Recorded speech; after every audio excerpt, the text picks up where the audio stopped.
नमस्कार दोस्तों, स्वागत है आपका आज की फटाफट बड़ी खबरों में। एक बार फिर हम हाजिर हैं आज की सभी बड़ी खबरों को लेकर। इस वीडियो में हम आपको बताने वाले हैं आज की बेहद बड़ी खबरें, लिहाजा इस वीडियो को पूरा आखिर तक देखें। इसलिए दोस्तों इस वीडियो को लाइक और शेयर भी जरूर कर दें। आज की बड़ी खबरों में हम आपको बताएंगे, जी हाँ दोस्तों, पेंशन धारकों के जीवित प्रमाण पत्र जमा करने के लिए नवंबर तक मिली राहत। वैश्विक महामारी कोरोना वायरस को देखते हुए उत्तराखंड शासन ने 23 जुलाई को सितंबर महीने तक जीवित प्रमाण पत्र ट्रेजरी ऑफिस में जमा करने में राहत दी थी, जिसे अब शासन ने बढ़ाकर नवंबर महीने तक कर दिया है। यानी अब राज्य पेंशनर्स को नवंबर महीने तक जीवित प्रमाण पत्र जमा करने में राहत मिलेगी। मामले में अनुसचिव मोहम्मद अब्दुल्ला अंसारी ने शासनादेश जारी किया है। प्रदेश में लगातार बढ़ रहे कोरोना संक्रमण के मामलों को देखते हुए उत्तराखंड शासन ने पेंशनरों का जीवन प्रमाण पत्र उपलब्ध कराने में हो रही दिक्कत को देखते हुए जीवित प्रमाण पत्र जमा कराने के समय को सितंबर महीने से बढ़ाकर नवंबर महीने तक किया है। इस अवधि में यदि किसी पेंशन लाभार्थी की मृत्यु हो जाती है और उसके खाते में पेंशन राशि चली जाती है तो इसकी प्रीति पूर्ति संबंधित कोषागार के कोषाधिकारी की ओर से मृत लाभार्थी के जीवनकालीन एरियर अथवा पारिवारिक पेंशन से की जाएगी। साथ ही बढ़ते हैं आज की एक और बड़ी खबर की ओर। केंद्रीय कर्मचारियों और पेंशन भोगियों के लिए मोदी सरकार ने लिया है ये बड़ा फैसला। जी हां, केंद्र सरकार के रिटायर कर्मचारी अब अपने पेंशन भुगतान आदेश पीपीओ को डिजी लॉकर में रख सकेंगे। केंद्र सरकार ने पेंशन भोगियों को पीपीओ की ओरिजिनल प्रति के न होने पर इसकी ई प्रति को मान्य कर दिया है। रिटायर होने वाले कर्मचारियों को तभी पेंशन मिलती है जब सरकार की ओर से इस नंबर को जारी किया जाता है। पेंशन एवं पेंशन भोगी कल्याण विभाग ने यह पाया है कि पेंशन भोगियों ने समय के साथ साथ अपनी पीपीओ को मूल प्रति को खो दिया है, जिसके बाद उन्हें पेंशन से जुड़े कार्यों को करने की दिक्कतों का सामना करना पड़ता है। कोरोना संकट में रिटायर होने वाले कर्मचारियों को भी पीपीओ की मूल प्रति पाने में परेशानी और देरी हुई थी। इन सभी बातों को ध्यान में रखते हुए सरकार के इस फैसले से रिटायर होने वाले कर्मचारी और पेंशन भोगियों को बड़ा फायदा पहुंचने जा रहा है। साथ ही बढ़ते हैं आज की एक और बड़ी खबर की ओर। केंद्रीय कर्मचारियों की रिटायरमेंट की उम्र में बदलाव का कोई प्रस्ताव नहीं, ये जितेंद्र सिंह ने कहा है। जी हां, कार्मिक राज्य मंत्री जितेंद्र सिंह ने बुधवार को कहा कि केंद्र सरकार के कर्मचारियों की सेवानिवृत्ति की आयु में बदलाव का कोई प्रस्ताव नहीं है। उन्होंने लोकसभा में एक प्रश्न के लिखित उत्तर में ये टिप्पणी की। मंत्री ने कहा, केंद्रीय कर्मचारियों की सेवानिवृत्ति की आयु में बदलाव का कोई प्रस्ताव नहीं है। राज्य सरकार के कर्मचारी संबंधित प्रदेशों की सरकारों द्वारा तय कानूनों एवं नियमों के दायरे में आते हैं। सिंह ने कहा है कि एक अन्य प्रश्न के लिखित उत्तर में कहा कि पिछले साल 18.6 लाख से अधिक लोक शिकायतें मिली और इनमें से 16 लाख से अधिक का निस्तारण किया गया। बता दें कि सरकारी कर्मचारियों की प्री मैच्योर रिटायरमेंट की नीति और आर्थिक सुधार के फैसलों का विरोध किया जा रहा है। 30 साल से अधिक अनुभव वाले वरिष्ठ सरकारी कर्मचारियों के परफॉर्मेंस रिव्यू के बाद जनहित में रिटायर करने के सरकार के फैसले के खिलाफ विरोध तेज हो रहा है। मांग की जा रही है कि सरकार वरिष्ठ कर्मचारियों की प्री मैच्योर रिटायरमेंट नीति को तत्काल वापस ले। कोरोना शुरू होने के बाद केंद्रीय कर्मचारियों के लिए सरकार ने अब तक के लिए बड़े फैसले, सैलरी से लेकर पेंशन तक पर पड़ रहा है असर। जी हां, देश में कोरोना संक्रमण के बाद से अब तक केंद्र सरकार ने केंद्रीय कर्मचारियों की महंगाई भत्ते से लेकर पेंशन, छुट्टियों आदि पर कई बड़े फैसले लिए हैं। सरकार के इन फैसलों का असर मौजूदा कर्मचारियों के साथ साथ रिटायर्ड कर्मचारियों पर भी पड़ा है। मोदी सरकार ने कोरोना संक्रमण के फैलने की शुरुआती दिनों से देश भर में लॉकडाउन लागू कर दिया था। इसके बाद सरकार ने सबसे पहला फैसला महंगाई भत्ते को लेकर किया। कर्मचारियों और पेंशन भोगियों को 1 जनवरी 2020 से 1 जुलाई 2020 और 1 जनवरी 2021 की डीए और महंगाई राहत की अतिरिक्त किस्तों का भुगतान न करने का बड़ा फैसला किया। हालांकि सरकार ने यह भी स्पष्ट कर दिया कि बाद में यह व्यवस्था बहाल कर दी जाएगी। सरकार के इस फैसले का सीधा असर सैलरी और पेंशन पर पड़ रहा है। इसके बाद लॉकडाउन में सोशल डिस्टेंसिंग का पालन करने के लिए तमाम विभागों में रोस्टर नए सिरे से लागू किए गए। कई विभागों में कर्मचारियों को हफ्ते में 2 से 3 दिन काम पर बुलाया गया, बाकी दिन कर्मचारी को छुट्टी दी गई थी। वहीं हाल में सरकार ने कर्मियों को थोड़ी राहत देते हुए नाइट अलाउंस पर राहत दी है। सरकार ने तय किया है कि अब कर्मचारियों को रात में ड्यूटी करने पर अलग से अलाउंस दिया जाएगा। पहले यह अलाउंस ग्रेड पे के आधार पर दिया जाता था, लेकिन सरकार ने इस पर रोक लगा दी है। कोरोना काल के दौरान रिटायर होने वाले सभी कर्मचारियों को पेंशन पेमेंट ऑर्डर आने तक प्रोविजनल पेंशन दिए जाने का भी फैसला लिया है। इससे कर्मचारियों को रिटायरमेंट के बाद कोरोना के चलते दस्तावेज ना जमा कर पाने के बाद भी पेंशन मिल रही है। लॉकडाउन को देखते हुए CGHS कार्ड की वैलिडिटी को 30 अप्रैल से बढ़ाकर 31 सितंबर तक के लिए बढ़ा दिया गया है। इसकी वैधता खत्म होने की आखिरी तारीख 31 मार्च थी। इन सब के अलावा रिटायरमेंट के बाद दोबारा कॉन्ट्रैक्ट पर अपॉइंट होने वाले कर्मियों को मिलने वाले वेतन भुगतान पर भी काम किया जा रहा है। अलग अलग मंत्रालयों और विभाग में अपॉइंट होने वाले रिटायर्ड कर्मचारियों के वेतन में असमानताएं दूर करने के लिए वित्त मंत्रालय वेतन संबंधी नियमों पर काम कर रही है। जल्द ही इसका भी फायदा मिलने लगेगा। साथ ही कर्मचारियों के लिए एक और बड़ी खबर है। विश्वविद्यालयों और महाविद्यालयों के शिक्षकों की सैलरी को लेकर केंद्र सरकार ने बताई ये बड़ी बात। कृषि विश्वविद्यालयों के कर्मचारियों के भुगतान को लेकर राजस्थान से सांसद हनुमान बेनीवाल ने हाल ही में केंद्र सरकार से अहम सवाल पूछे।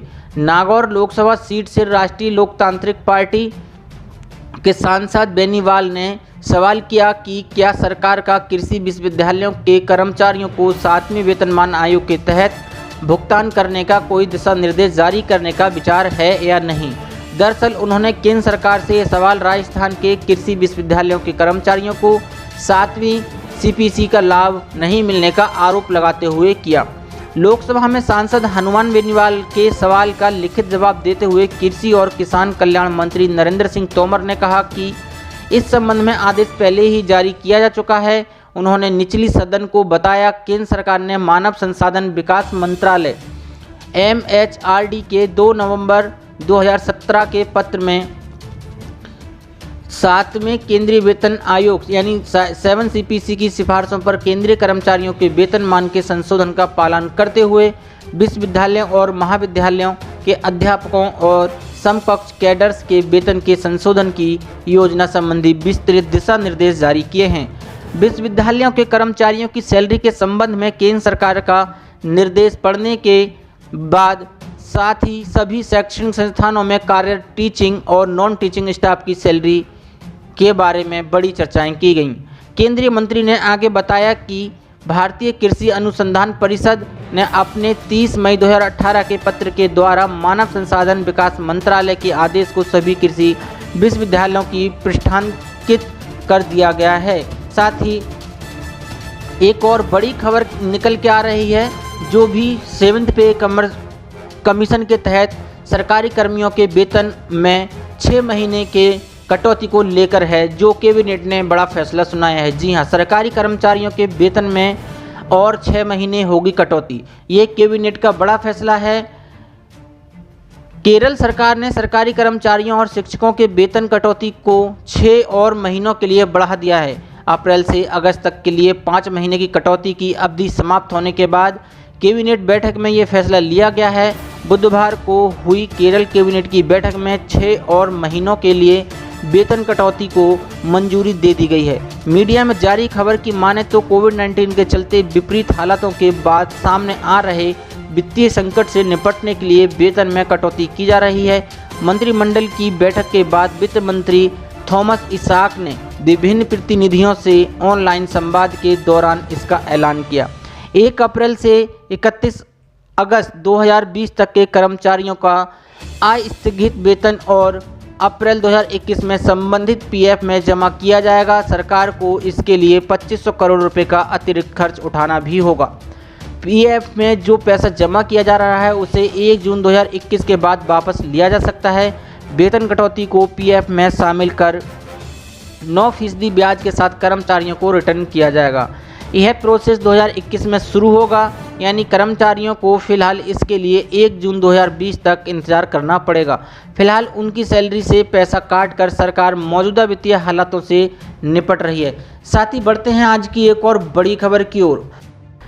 कोरोना इम्पैक्ट के समय दिवाली बिना बोनस के मनाना पड़ेगी। रेल कर्मचारियों को महंगाई भत्ते की तरह फ्रीज कर सकती है सरकार। जी हाँ, दिवाली के बिना बोनस मनाना पड़ सकता है। रेल कर्मचारियों को बड़ी मुसीबत हो सकती है। महंगाई भत्ते की तरह इस बार बोनस पर भी सरकार रोक लगा सकती है। जी हां, रेल कर्मचारियों को दीपावली का त्यौहार इस बार बिना बोनस के बनाना पड़ सकता है। मुख्य वजह है बोनस में बंटने वाली बड़ी राशि। पिछले साल रेलवे ने प्रत्येक कर्मचारी को 17,950 रुपये का बोनस दे दिया था। इसी हिसाब से देखें तो देश के 73 मंडलों के 12.27 लाख कर्मचारियों को बोनस बांटने के लिए रेलवे को 21 अरब से ज़्यादा रुपये चाहिए। कोविड-19 के मद्देनज़र 250 स्पेशल को छोड़कर तमाम नियमित यात्री ट्रेन 25 मार्च से ही बंद हैं। ऐसे में रेलवे सारी कमाई गुड्स ट्रेन से कर रहा है, जो खर्च के मुकाबले बहुत कम है। ऐसे में महंगाई भत्ते की तरह सरकार दीपावली के बोनस को भी फ्रीज करने की तैयारी कर रही है। हर साल रेलवे श्राद्ध में घोषणा करके नवरात्रि में बोनस बांट देती थी। इस बार अधिक मास होने से नवरात्र 17 अक्टूबर से प्रारंभ होंगे। ऐसे में फिलहाल रेलवे के पास लगभग 1 माह का समय तो है, लेकिन ऐसा लग नहीं रहा है कि वह रेलवे बोनस देगा। मंडल में 2 साल से दिवाली का बोनस सबसे पहले बढ़ रहा है। इस बार अब तक बोनस को लेकर कोई प्रारंभिक निर्देश तक नहीं आया है। इसे देखते हुए लेखा विभाग भी सुस्त है। 2019 में रेलवे ने दशहरे के 15 दिन पहले 23 सितंबर को ही 22.20 करोड़ का तथा 2018 में दशहरे से पहले 13 अक्टूबर को ही 22.94 करोड़ का बोनस बांट दिया था। संक्रमण काल में सरकार और देश की हालत को देखते हुए कुछ कर्मचारी व्यक्तिगत रूप से बोनस को मुद्दा बनाने के पक्ष में नहीं हैं। उनका मानना है कि सारा देश कोरोना से जंग लड़ रहा है, ऐसे में बोनस मांगना उचित समय नहीं है। विपरीत इसके कर्मचारी नेता के रूप में बोनस वितरण की मांग उठाई जा रही है। डीए महंगाई भत्ता जनवरी में 4% बढ़ा था, वह अब तक नहीं मिल पाया है। जुलाई की घोषणा अभी तक नहीं हुई है। सरकार ने इसे जुलाई 2021 तक के लिए महंगाई भत्ते को सरकार ने फ्रीज कर दिया है। उसके बाद ही पता चलेगा कर्मचारियों को ये कैसे मिलेगा। प्रोजेक्ट होल्ड इंदौर दाहोद नई रेल लाइन और Mhow Sanawad Khandwa gauge conversion project को होल्ड कर दिया गया है। नीमच बड़ी सादड़ी नई रेल लाइन और रतलाम नीमच डबलिंग का बजट भी रोक दिया है। अब इन प्रोजेक्ट में 2021 में ही काम आगे बढ़ेगा। 8 से 10 माह में पूरे होने वाले प्रोजेक्ट चालू रहेंगे। अधिकारियों को मिलने वाली बंगाल प्यून की सुविधा जुलाई में भी खत्म कर दी गई थी। अगस्त में डाक और मैसेंजर के पोस्ट खत्म कर दिए। दोनों ही व्यवस्था अंग्रेजों के ज़माने से चली आ रही थी। अब तक विभागीय रूप से कोई सूचना नहीं आई है। बोनस का मामला वित्त मंत्रालय में विचाराधीन है। वरिष्ठ कार्यालय से जो निर्देश आएंगे उसके अनुसार बोनस को लेकर कदम उठाएंगे। मनोहर सिंह बारट मंडल मंत्री बेरे एम्प्लॉयज यूनियन बोनस मिलेगा या नहीं, इसे लेकर संशय बना हुआ है। National federation of Indian railway man ने रेलवे बोर्ड को पत्र लिखकर बोनस बांटने को कहा। 2019-20 का बोनस तो कर्मचारियों को मिलना चाहिए। गौरव दुबे मीडिया प्रभारी मजदूर संघ से उम्मीद जताई गई है कि वह बोनस इस बार भी मिल जाए। साथ ही बढ़ते हैं आज की एक और बड़ी खबर की ओर। केंद्रीय कर्मचारियों की सैलरी इंक्रीमेंट के लिए करना होगा अभी और इंतजार। जी हां, कोरोना वायरस का असर राज्य व केंद्र सरकारों पर भी साफ तौर पर दिख रहा है। यही वजह है कि केंद्र सरकार लगातार नई घोषणाएं कर रही है। अभी कुछ दिन पहले ही केंद्रीय कर्मचारियों के महंगाई भत्ते पर रोक लगाने के बाद अब एक और खबर आ रही है। जानकारी के मुताबिक केंद्रीय कर्मचारियों को एनुअल अप्रेजल यानी इंक्रीमेंट के लिए भी और इंतजार करना होगा। ये आदेश department of personnel training DOPT ने जारी किए हैं। आदेश में कहा गया है कि केंद्रीय कर्मचारियों के annual performance assessment report APAR को पूरा करने की म्याद बढ़ा दी गई है। नए आदेश को समझें तो APAR की म्याद बढ़कर अगले साल मार्च 2021 तक कर दी गई है। यह आदेश 11 जून को जारी किया गया था। हमारे द्वारा बताई गई खबरें सभी वेबसाइटों द्वारा दी गई जानकारी के अनुसार हैं। बता दें कि इस साल अप्रैल में प्रधानमंत्री नरेंद्र मोदी की अध्यक्षता में हुई कैबिनेट की बैठक में केंद्रीय कर्मचारियों के महंगाई भत्ते की बढ़ोतरी को टाल दिया गया था। साथ ही कर्मचारियों के लिए एक और बड़ी खबर है। मोदी सरकार का इन कर्मचारियों को बड़ा तोहफा, मिलेगा भरपूर फायदा। केंद्र सरकार के दिव्यांग कर्मचारियों को मोदी सरकार ने बड़ी राहत दी है। सरकार ने विकलांग व्यक्तियों के अधिकार एक्ट RPWD 2016 स्पष्टीकरण दिया है। सरकार ने कहा है कि जो दिव्यांग सरकारी कर्मी अपनी मुश्किलों के चलते स्वैच्छिक सेवानिवृत्ति बीआरएस मांगते हैं, वे उन्हें वेतनमान और लाभों के साथ सेवा में बने रह सकते हैं। सोमवार को जारी एक ऑर्डर में कार्मिक मंत्रालय ने ये स्पष्टीकरण पेश किया है। ऑर्डर में दिव्यांगों को एक्ट के तहत मिलने वाले अलग अलग प्रोटेक्शन का उल्लेख किया है। सरकार ने साफ किया है कि दिव्यांगों के साथ किसी भी तरह का भेदभाव स्वीकार नहीं किया जा सकता। विकलांग व्यक्तियों के अधिकार एक्ट 2016 की धारा 2020 के प्रावधानों का हवाला देते हुए ये कहा गया है कि सरकारी संस्थानों को विकलांग कर्मचारियों को उचित और अनुकूल वातावरण मुहैया कराना होगा। दिव्यांगता के आधार पर किसी व्यक्ति को प्रमोशन से नहीं रोका जाएगा। रोजगार से जुड़े मामलों में ऐसे कर्मचारियों से किसी भी तरह का भेदभाव नहीं किया जाएगा। साथ ही सरकारी कर्मचारियों को मोदी सरकार ने बड़ा तोहफा दिया है। महंगाई भत्ता को 21% बढ़ा दिया है। जी हां दोस्तों, लॉकडाउन के चलते महंगाई भत्ता अब 4% एक्स्ट्रा मिलेगा और रोका गया महंगाई भत्ता भी सरकार एरियर सहित देगी। महंगाई भत्ता को लेकर मोदी सरकार ने बड़ी खुशखबरी दी है। साथ ही केंद्रीय कर्मचारियों के महंगाई भत्ता में भी बढ़ोतरी की गई है। जी हां, महंगाई भत्ता को लेकर मोदी सरकार ने बड़े आदेश जारी किए हैं, जो कि सितंबर की सैलरी के साथ बढ़कर मिलने वाली है। ऐसी बड़ी खबरों को देखने के लिए हमारे चैनल को सब्सक्राइब करें और इस वीडियो को लाइक और शेयर जरूर करें।